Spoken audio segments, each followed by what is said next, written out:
Hingga saat ini Anda masih nikmati Bincang Pagi 1062 Radio Sangkakala.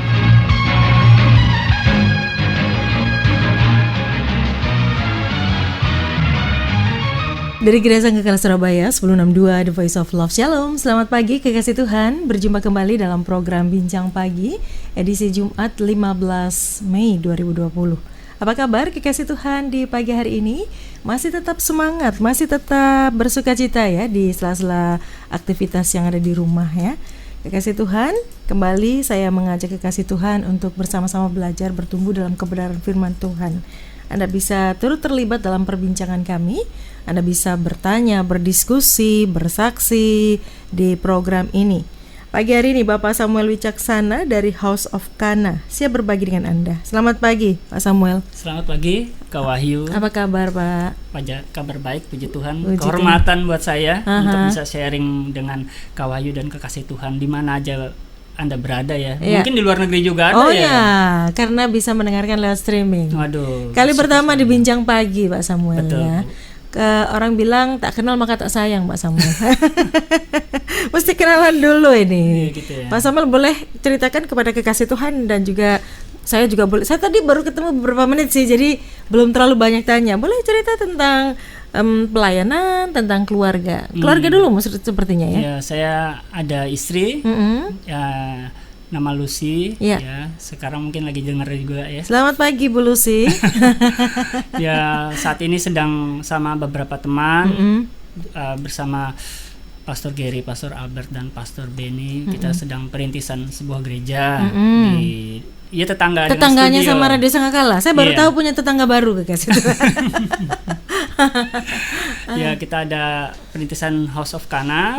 Kita menjangkau jiwa. Kebetulan minggu kemarin kita baru ada baptisan dari yang belum kenal Tuhan. Dan bersyukur bisa diselamatkan. Dan saya berharap juga ya di pandemik ini ya. Justru mungkin Tuhan juga mengutus kita ya, mengutus kita ke rumah kita masing-masing menjadi hamba-hamba Tuhan, ya kan. Jadi mulai melayani keluarga, mungkin ada keluarga yang belum percaya, ya. Begitu melihat kehidupan sehari-harinya, kita kan mungkin mereka nggak lihat kehidupan di kantornya seperti apa, tapi begitu berinteraksi di rumah, wah kok seperti ini ternyata ya. Aslinya kelihatan ya. Aslinya kelihatan. Dan kita berharap ya karakter Kristus yang keluar. Seperti itu. Oke, jadi itu sekilas pelayanan beliau ya. Putra putri? Belum ada. Oke. Jadi kekasih Tuhan yang mau ngelamar jadi putra putrinya silakan. Pak Samuel, kenapa dinamai House of Kana? Waktu itu kita dengan teman-teman kita sama-sama bergumul ya. Ternyata kita memilih nama House of Kana itu karena di kota Kana itu ada dua peristiwa besar. Satu, anak yang dihidupkan oleh Yesus. Yang satu lagi adalah yang paling terkenal itu adalah dari air menjadi anggur. Kalau misalnya diruntut diruntut air menjadi anggur tuh mustahil, putus. Kecuali orang menabur benih ya, menumbuhkan pohon anggur terus mungkin sampai 8 tahun baru ready. Nah, di situ berarti kan ada percepatan ada percepatan. Terus impact-nya pertama pengantin. Kedua keluarga pengantin. Ketiga pelayan-pelayan. Keempat adalah murid-murid Yesus. Kelima adalah keluarganya Yesus yang ikut hadir. Saat itu yang tercatat Maria. Terus tetangganya. Dan anggur itu kan dalam budaya Yahudi ya. Kalau anggur yang terbaik itu biasanya hari-hari pertama itu biasanya itu pembesar-pembesar. Terus tokoh-tokoh Yahudi, agama Yahudi. Nah, itu berarti yang terimpact juga mereka. Pembesar-pembesar juga. Terus warga sekitar. Kota Kana dicatat. Bahkan saya dan Kak Wahyu dan semua pendengar kekasih Tuhan pun mendengar terkena dampak dari peristiwa-peristiwa ini. Buktinya sampai hari ini kita hafal cerita itu ya. Iya, jadi kita dengan harapan bahwa memberi nama ini kita bisa menjadi sarana Tuhan untuk memberi dampak juga untuk sesama. Itu visi misinya ya. Jadi kurang lebih seperti itu. Kekasih Tuhan, pagi hari ini Pak Samuel tertarik untuk berbincang tentang satu topik yaitu keputusan. Kenapa tertarik mengambil kata keputusan, Pak? Mungkin kita bisa langsung mulai aja Iya, nih, Kak Wahyu. Gini, silakan. setiap orang pasti mulai dari kecil, dari bayi sampai dewasa ya, dihadapkan dengan keputusan-keputusan. Misalkan seperti anak kecil, bayi bahkan, Ya. begitu dia, maaf ya, begitu pup ya atau buang air, dia punya keputusan untuk apa? Nangis. Menangis. Bahkan saya mungkin juga pendengar Kekasih kasih Tuhan Tuhan juga bangun tidur sudah dihadapkan dengan keputusan-keputusan, mau buka Alkitab atau membuka media sosial. Wah, siapa yang like saya semalam ya kan? Ya kan? Atau mau baca Alkitab atau mau berdoa, semua ada keputusan-keputusan. Jadi apalagi di masa-masa seperti sekarang ini ya, banyak orang-orang yang tidak tahu bagaimana mengambil keputusan. Saya sadar, jemaat saya juga, kita juga tidak bisa menutup mata.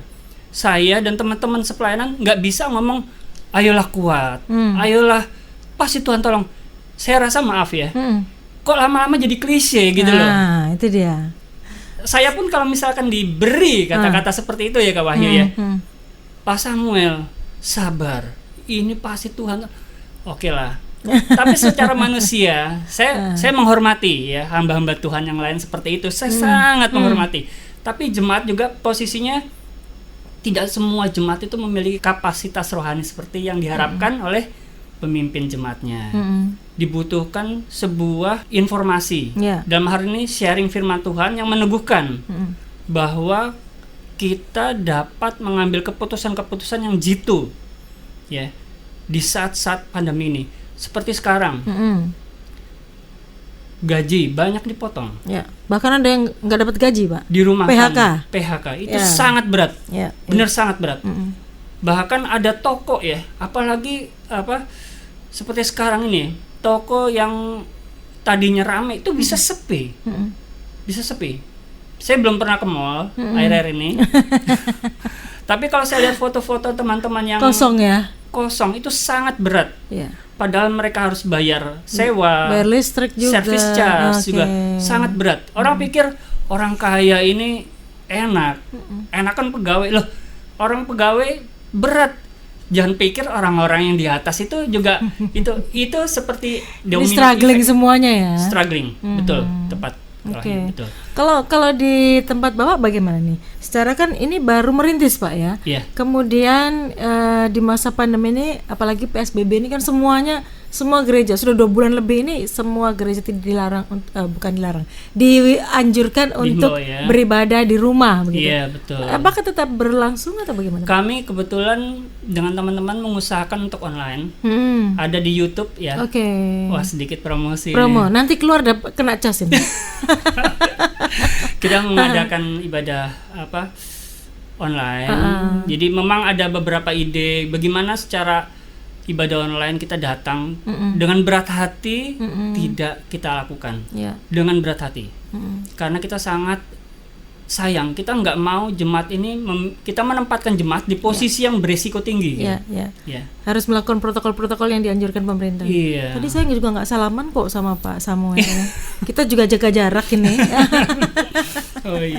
Oke, Pak, bicara kembali tentang keputusan. Setiap kita itu kan dari hal yang terkecil, buka mata, tutup mata, sampai tutup mata itu ada banyak sekali keputusan-keputusan yang kita ambil. Betul, ya.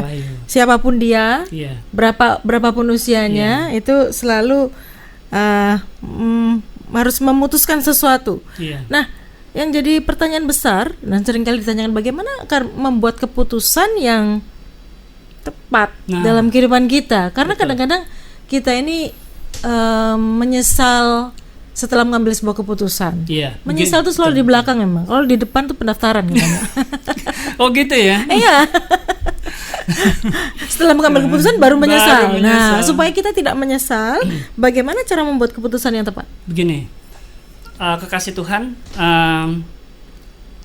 di awal ini ada sebuah pertanyaan bagus banget ya, bagus banget dari Kak Wahyu.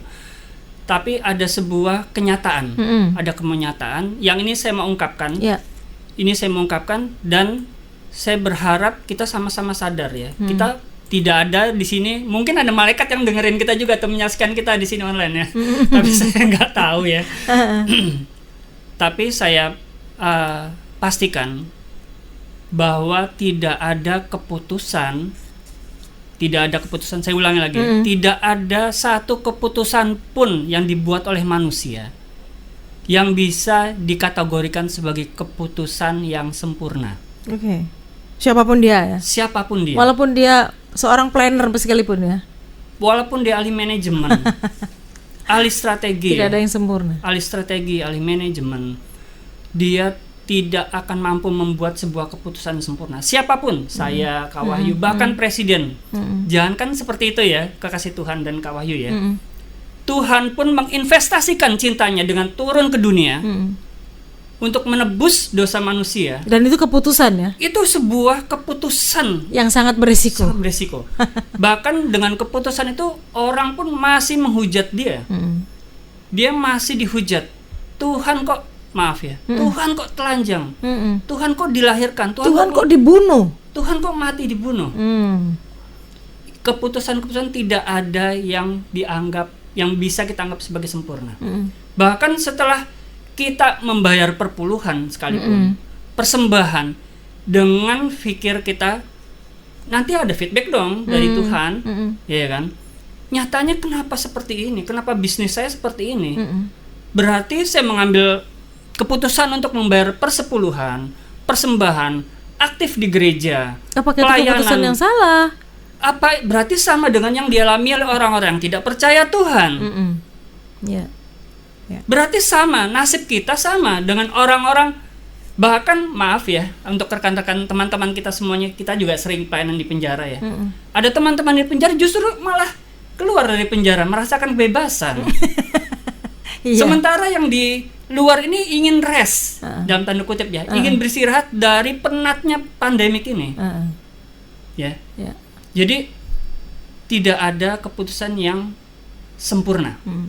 Tidak ada keputusan. Tetapi pagi ini saya berharap ada kabar baik dari hal itu. Bagaimana peran Tuhan intervensi. Nah, saya senang pakai kata-kata itu ya. Tuhan mengintervensi, jadi memaksakan kasih-Nya kepada kekasih Tuhan, kepada saya, kepada Kak Wahyu, atas semua keputusan-keputusan kita. Ini penting banget saya bilang. Orang udah capek ya, orang sudah lelah, orang Kristen sudah lelah dengan jargon-jargon, kalau saya bisa bilang ya, dengan jargon-jargon yang bilang Tuhan dengan harapan seperti gimana. Bahkan capek, bahkan nggak sedikit anak-anak Tuhan yang putus asa dan meninggalkan Tuhan. Gitu ya. Di sini pagi ini saya berharap kekasih Tuhan saya dan Kak Wahyu semuanya kita memiliki harapan baru. Harapan baru dari belajar keputusan ini. Bicara keputusan, tidak ada yang sempurna. Kita sepakat dulu di depan hal ini ya. Saya suka dengan kata intervensi Tuhan tadi. Dalam setiap keputusan-keputusan yang kita ambil. Pak, kalau bicara intervensi itu kan berarti Tuhan ikut campur di situ kan? Ikut campur. Itu kan berarti kita harusnya sebagai orang yang percaya tidak lagi mengambil keputusan sesuai dengan maunya kita, kehendaknya kita. Dan banyak orang nggak suka itu. Loh, ini hidup saya sendiri, ngapain Tuhan intervensi gitu? Betul. Ini bagus banget idenya bagus sekali nih. Bagus sekali nih kasih Tuhan. Begini ya. Ketika kita mau mengambil keputusan, ya, ada beberapa poin yang harus kita ketahui. Ada beberapa poin. Saya di sini mencatat ya, bahwa sebelum kita mengambil keputusan, ya, sebelum mengambil keputusan, kita harus, ternyata Tuhan sudah memberi kita sebuah teknik. Ya, ini saya bacakan. Kisi-kisi ya. Ya, kisi-kisi. Gimana saya sih bacakan mengambil ya. keputusan? Silakan. Amsal 19 ayat 21. Saya bacakan ya. Atau Kak Wahyu mungkin, atau saya aja ya. Banyaklah rancangan di hati manusia, tetapi keputusan Tuhanlah yang terlaksana. Di sini ada dua kata. Pertama rancangan, kedua keputusan. Banyaklah rancangan, tetapi keputusan Tuhan yang terlaksana. Artinya apa? Ada rancangan dan ada keputusan. Di sini ada kisi-kisi Tuhan kasih kode untuk umatnya. Pentingnya rancangan. Jadi kita melakukan sebuah keputusan, walaupun kelak Tuhan yang mengambil keputusan, kita harus punya rancangan. Oke. Jangan dengan tangan kosong, Tuhan saya mau menjalani usaha ini, tapi kita tidak punya rencana. Berilah Tuhan kesempatan untuk masuk ke dalam hidup kita dalam bentuk mujizat melalui apa yang ada di dalam tangan kita, Supaya rancangan saya ini jadi, Tuhan. supaya rancangan kita jadi. Ini jadi problem lagi nih, Pak Samuel. Banyak orang akhirnya membuat rancangan dan maksa Tuhan dalam tanda petik untuk meng-ACC proposal yang diajukan. Betul. Itu kan kebanyakan kita ya. Betul. Tuhan, saya butuh gini, nanti caranya begini Tuhan. Betul, Terus betul. jam segini sudah harus targetnya harus selesai bulan A, B, C. Nah, betul. Nah, Karena ini apa? susah, Pak. kalau Karena begini. manusia, salah satu kebutuhan manusia itu ada apa? Secure. Mm-mm. Manusia itu ingin secure, Mm-mm. ingin merasa aman di zona aman. Saya, Kak Wahyu dan kekasih Tuhan itu punya idealisme bahwa hidup kita harus sempurna. Mm-mm. Keluarga, karir, Mm-mm. pekerjaan. Bahkan saya beberapa catat ya. Jadi keluarga, mungkin juga anak, Mm-mm. pekerjaan, pendidikan, kesehatan, gaya hidup juga kan. Pengennya sempurna. Iya, investasi, Mm-mm. pengelolaan aset, Mm-mm. kemudian keputusan-keputusan hutang. Mm-mm. Bahkan mungkin keputusan-keputusan finansial seperti perpajakan sih harus ngambil keputusan seperti ini. Mentang-mentang beliau pernah jadi konsultan pajak gitu ya. Itu juga merupakan zona-zona kita untuk mengambil keputusan penting. Oke. Kalau misalkan kita ingin segala sesuatu sempurna, tadi Tuhan sudah kasih kita Kisi-kisinya. melalui Amsal Ya. bahwa kita ada punya Harus ada rancangan. Betul, rancangan. Mm-mm. Artinya keputusan-keputusan kita jangan kita ambil tanpa rencana. Oke. Harus ada rencana. Harus ada rencana. Planning penting berarti. Iya, planning Oke. penting. Planning penting. Jadi di sini kita jangan saya bukan style saya ya. Mungkin ada teman-teman yang karismatik, saya sangat hormati. Saya sangat hormati. Mungkin Tuhan berkata, oke, nggak apa-apa. Saya hormati. Saya sangat hormati hamba-hamba Tuhan yang demikian. Saya sangat hormati. Tapi untuk saya juga sharing ke jemaat. Kita nggak apa-apa berjalan secara karismatik, nggak apa-apa. Kita hormati nubuatan. Tapi dari kitanya apa? Kita planning. Misalkan dinubuatkan bisnis semua akan seperti ini. Oke, nggak apa-apa. Tapi kita harus buat planning. Firman Tuhan bilang kan ujilah segala sesuatu, termasuk ketika dinubuatkan yang baik-baik ya. Betul. Harus diuji ya. Betul. Jadi berikanlah Tuhan kesempatan untuk berkarya melalui planning kita juga. Gitu ya. Orang bilang, oh saya ingin insinyur, saya ingin jadi insinyur, tapi kita nggak pernah belajar. Ya kita harus ada planning-planningnya juga. Pengen jadi insinyur tapi berhitung nggak pinter. Bisa roboh nanti. Ya, Ya. kasih Tuhan. Kata kuncinya adalah banyak rancangan di hati manusia, tetapi keputusan Tuhanlah yang terlaksana. Kita boleh merancangkan banyak hal dan memang harus planning. Harus. Yang jadi kadang-kadang tadi seperti saya tanyakan di awal adalah ketika planning kita ternyata ambiar katanya. Nah, jadi Kok begini. keputusannya Tuhan kok yang jadi begini? Planning saya padahal saya sudah belajar, saya sudah prepare semuanya, tapi ternyata di tengah-tengah semuanya hancur berantakan dan keputusan yang kita ambil ternyata salah. Kalau itu terjadi, Iya. apa yang akan kita lakukan? Apa yang harus kita lakukan? Sabar dulu, kami akan iya. perbincangkan poin tersebut sesaat lagi.